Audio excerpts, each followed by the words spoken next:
we're going to apply shingles to the roof sections of the Gravely building right here, right now.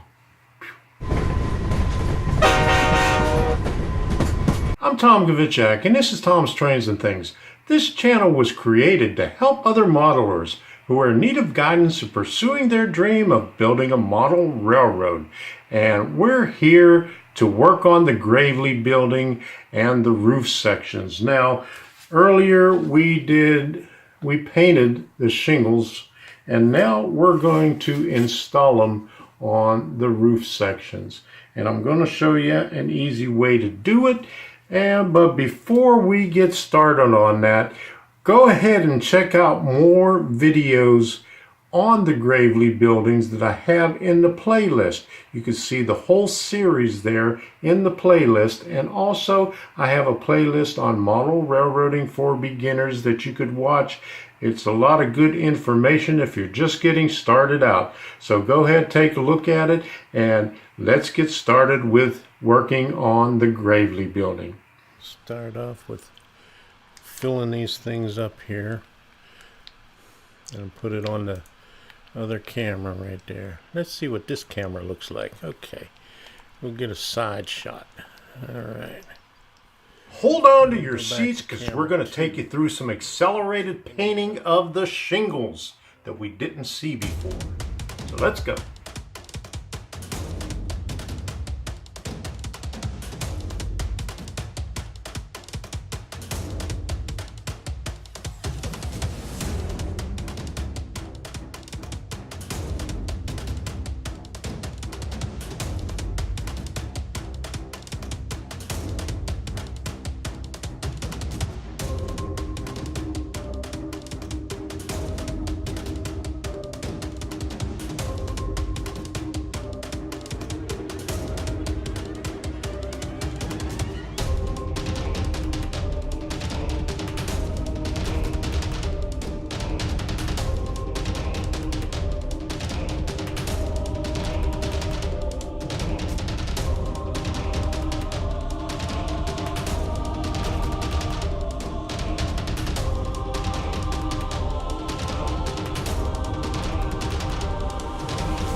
We'll see what that looks like there. So there's the 3 sheets.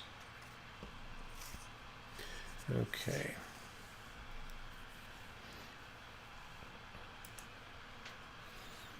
Where am I? Right here? Okay. There I go. So that's what I've got so far, and now we're going to go to the next phase of this, as putting these on the roof panels, but I have to wait for these to dry a little bit.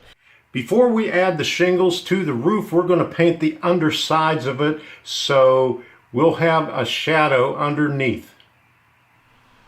All right, now what we're going to do is I'm going to paint the edges of the roof sections. Now this is the part that is on the side of the building, the little shed bumped out, and I'm going to do the undersides and the edges, what is going to be seen. But I do it in a graphite. I do it in anything dark. There's another one that I use. It's bark brown, and there's also a roof brown, but I can't find it right now. But anything dark, and now you can make it look like wood, but you want it to give the impression of a shadow, so you make it a little bit darker. So instead of putting this in a little well, I'm going to just take it right out of the lid.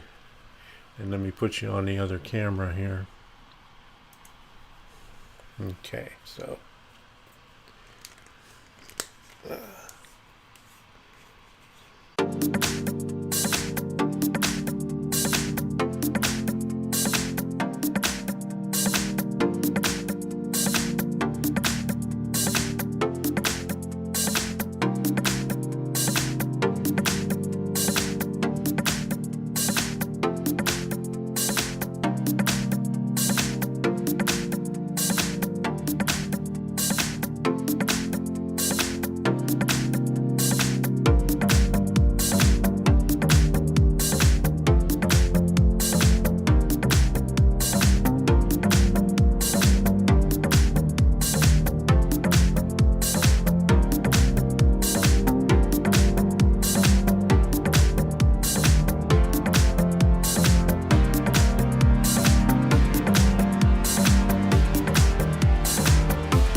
that's what we got for the roof sections. And you know, this is, you know, you don't have to do too much of it right there, you know, just the one end of it, because that's all it's going to be. Oh, this is the flat roof right here. Okay, this is the roof section for the second floor, and it's going to go like this.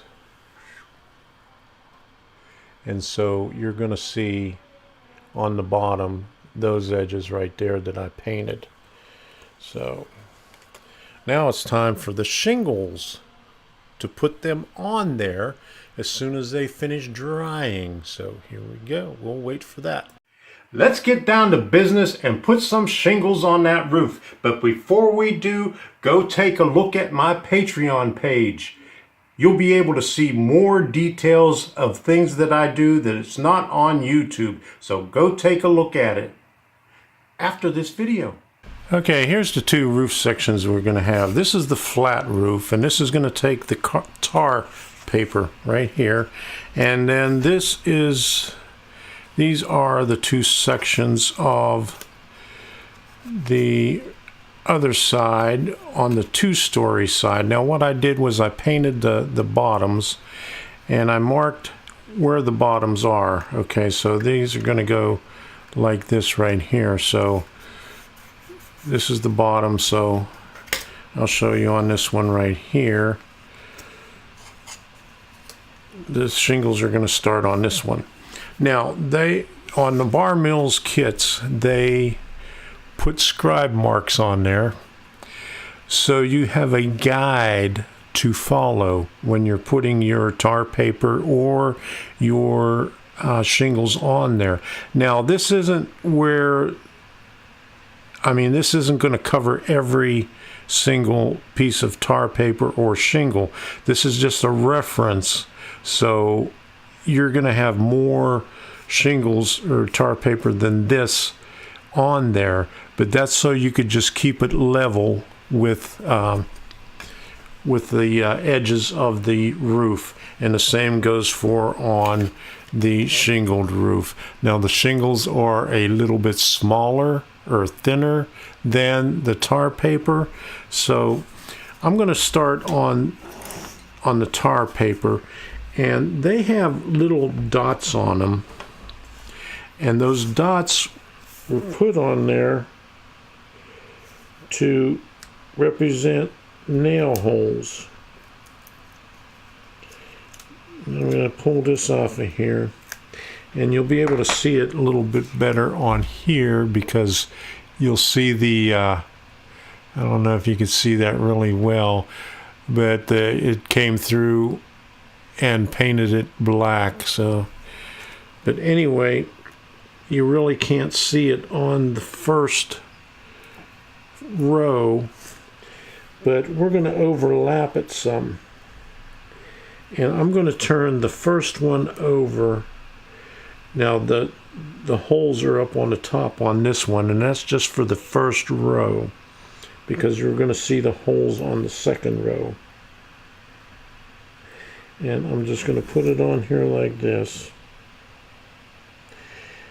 and I'm going to overlap on both sides because I'll be able to cut it off, and on the front edge. And I'm going to follow. Now you see how far it is away from the line, and you were just using that line as a reference. So we'll bring it over to here.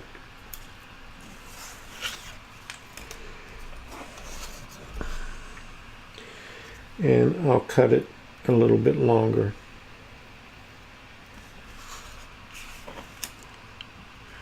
Now the second row, I'm going to put the second row, the little holes are right here, and those represent nail holes. And I'll start right here and overlap it like that.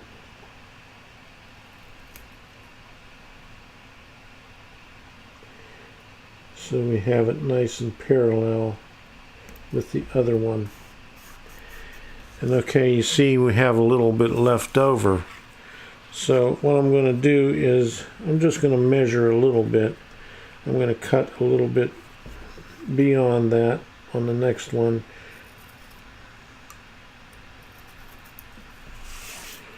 So we'll stick that on there. And you're going to have seams in there all over the place, and that's normal, you know, for a roll of tar paper. And this is the bottom with the nail holes, and it'll overlap a little bit. And what we could do, oops, this one's a little bit thinner, but that's all right, we won't see the top of it. But what we will do here, now you'll be able to see right here, you see a little bit of white showing, but that's not a problem. But we're going to go over that a little bit later with the midnight. Now it's a bluish black, and it's a little bit it's actually flat, but it makes it look like it's glossy, like there's, you know, where the tar paper joints where you put the tar on it, it looks like that real close. So come over here, grab another one, and put this down.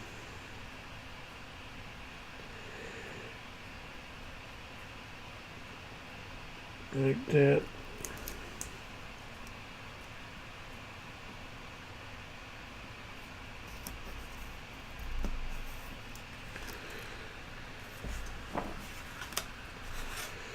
And flip this over.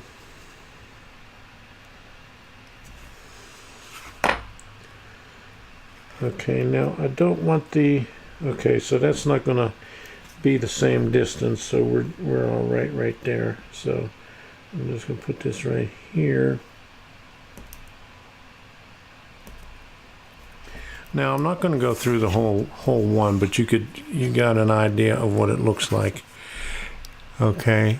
And I'm going to start on the other one and show you how to do that one.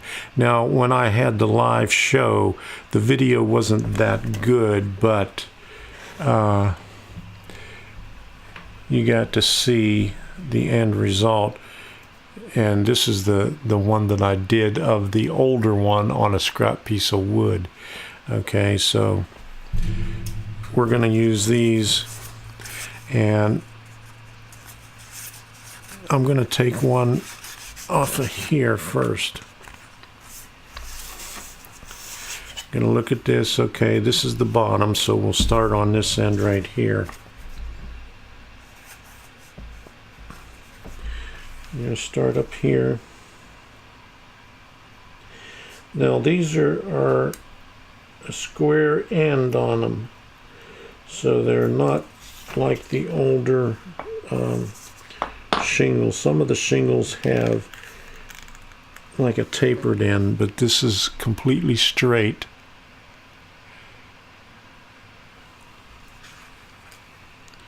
So we'll just take this and we'll do the same thing. We're going to overlap the ends and let some hang over. And I should be wearing my goggles here so I could see better. These are a great tool, and I need to put them on so I could see what's going on here. All right, that's much better. So let some hang over on the sides and on the bottom, and then try to follow the line that they have on there.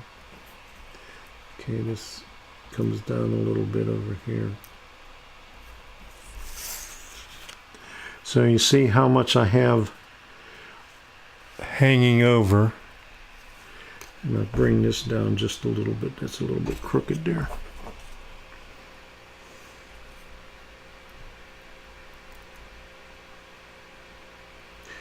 And it appears this glue isn't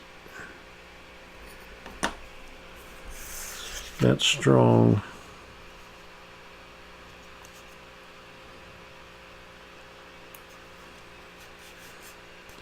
I'm going to have to press on it a little bit.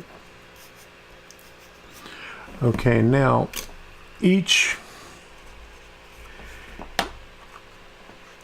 every other one is pointing towards each other, so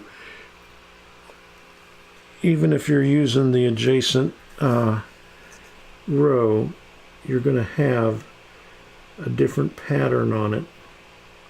And what I do here is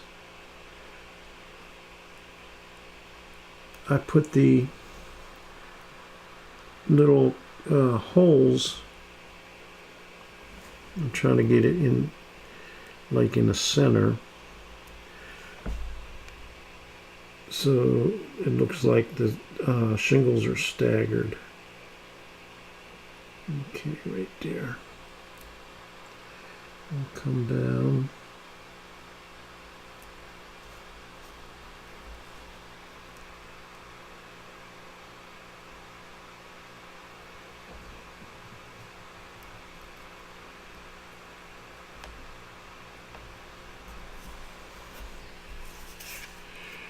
Okay, so there we have 2 rows. Now I'm going to take some from the opposite end so we get just a little bit different pattern on it. And then the next I'll take these two from here, and then the next two I'll take from another sheet.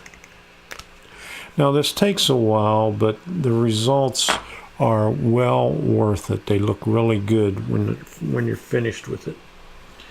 Now I'll come back to bringing this line right here.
So the next time you see this, it will be finished. This one here and this one right here.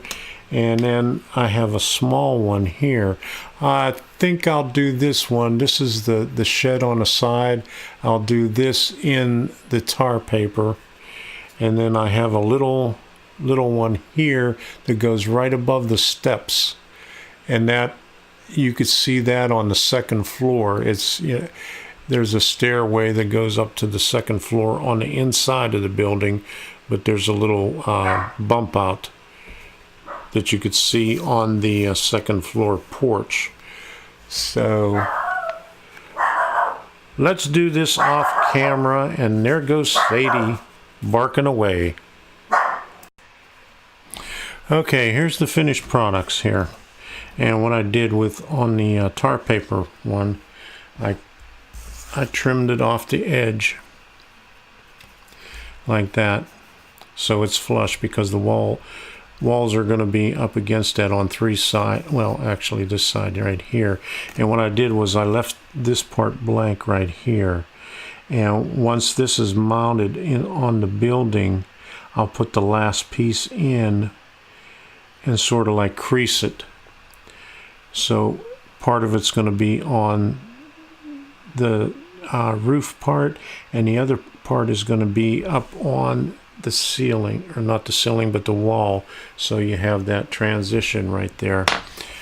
Okay, now on the shingled walls, okay, this side here with the tabs is going to be up against the building. Now here is what it will look on the top, and then once I have this together, then I'll put a ridge cap on it, and I'll show you that once we assemble the entire building. But what I'm going to do here is I'm going to come along here. First of all, cut it off at this section at the tab, because I'm going to have to come back. These tabs right here are going to go into the wall, the third floor wall. So that's it. This side right here, what I'm going to do is I'm going to angle this a little bit like this, because I want a little bit hanging over. Well, maybe not that much. I want enough that I can fold it over. Then this is the outside edge, and these shingles are just going to fold down just a little bit. And if I need to, I could come in here and just put some more black paint. And that's probably what I'm going to have to do, is put some black paint on it, and these will get folded down also on this edge. But I'll end up painting the bottom of the shingles. So that is the demonstration of applying the shingles and trimming it. And I showed you on this one side, but I'll do this one off camera. But you get the idea of what I did there. All right, now that we've finished up the shingles on there, the next episode is going to be going back to the walls, weathering them a little bit more, and dirtying up the windows that we put on there in the last video. So we're going to be doing that on the next one, and that'll be coming out in a week or maybe sooner. But anyway, if you haven't done so already, go ahead and hit that subscribe button. You know why? Because it's free. It doesn't cost you anything to hit that subscribe button. And while you're at it, go ahead and ding that bell. That'll notify you whenever I have a new video coming out. And go ahead and check out my webpage. I got some new stuff on there, so go ahead and check it out and leave a comment down below. I like to read your comments and I answer all your comments. And if you would like to see more content than what I put on YouTube, go ahead to my Patreon page, become a patron, and there are rewards for different tiers on there, so go ahead and check that out. Now, other than the Gravely building, I got next week or next Saturday on I think it's the 8th, I'll be doing the JMRI and hooking up a cell phone or tablet so you could operate your locomotives from your cell phone. And in addition to that, this coming month, I got a lot of other stuff on there. I took an old power supply from a computer. I'm going to show you how to hook it up so you could tap into all the different voltages that are available on the power supply. Now, you don't need all of them, but you'll have 12 volts and you'll have 5 volts for the lower stuff. But the most important part is the 12 volts on there. The minus 12, there's not enough amperage to even mess around with it. And the 3, I think it's 3.3. There's nothing on there to mess around with. The amperage is too low, but you can work with the 5 volt and the 12 volt on there. So look for that. And I got a lot of other things coming up in the month of July, so keep an eye out for it. And don't forget to subscribe, visit Patreon, and watch these videos or these playlists that I have over there, and we'll see ya. Bye-bye. Boop, boop, boop, boop, boop. Gotta get out of the way. I got the chair in the way.